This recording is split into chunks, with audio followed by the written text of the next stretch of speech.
محمود غزنوی نے 17 حملے کیے تھے ہندوستان پہ، لیکن یہ واپس جا چکے تھے۔ دلوں کی دنیا کو فتح کرنے کے لیے عارف کی ضرورت ہوتی ہے۔ مفتی صاحب نے فرمایا نا، عارف کی ضرورت۔ عالم چلا چلا کے تھک جائے، بات پلے پڑے نہ پڑے یہ الگ کی بات ہے۔ عارف جب نظر اٹھاتا ہے کائنات کا نقشہ بدل کے رکھ دیتا ہے۔ ایک تمثیل پیش کروں میں آپ کے سامنے واقعہ کی شکل میں۔ مولانا روم کا نام سنایا آپ نے؟ ارے بڑے غضب کے عالم دین تھے، اپنے وقت کے بہت بڑے محقق تھے، بہت بڑے مدبر تھے۔ ہزاروں کی تعداد میں طلبہ ان کے سامنے بیٹھ کے زارویہ تلمس طے کرتے تھے۔ ایک دن شمس تبریز جیسا عارف کامل، جسے پورا روم پاگل کہتا تھا، مجنون کہتا تھا، دیوانہ کہتا تھا، اس طرف سے نکلے، دروازے پہ کھڑے ہو گئے۔ مولانا روم پڑھا رہے تھے اپنے بچوں کو، دیر تک حضرت شمس تبریز دیکھتے رہے، مولانا روم کو اور بچوں کو دیکھتے رہے۔ پھر قریب گئے، دیکھا اتنی موٹی موٹی کتابیں ٹپائی پہ رکھی ہوئی ہیں۔ سوچنے کی بات، آج مسلم قوم کا تعلیمی معیار، شرح تعلیم، چمار برادری شیڈول کاسٹ سے بھی مائنس میں ہے۔ 2% سے کم کوالیفیکیشن ہے مسلمان۔ ڈوب مرنے کی بات، ڈوب مرنے کی بات۔ میں آپ سے عرض کرنا چاہوں گا ساتھیوں، یہ اسلام کی تعلیم تھی۔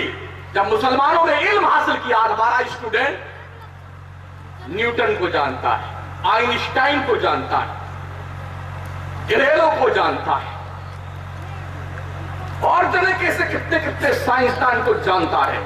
لیکن ان کو پوچھو، کبھی تم نے زہراوی کا نام بھی سنا؟ ابو ریحان البیرون کو جانتے ہو تم؟ ابن سینا کو جانتے ہو؟ زرقاوی کو جانتے ہو؟ یہ کون ہے؟ زہراوی کو جانتے ہو؟ یہ وہ مسلم سائنسداں ہیں جن کی چوکھٹ سے دنیا کے سارے سائنسدانوں نے بھیک مانگی ہے بھی۔ کیا کہتا ہے؟ بے شک بے شک۔ پڑھو اپنی ہسٹری۔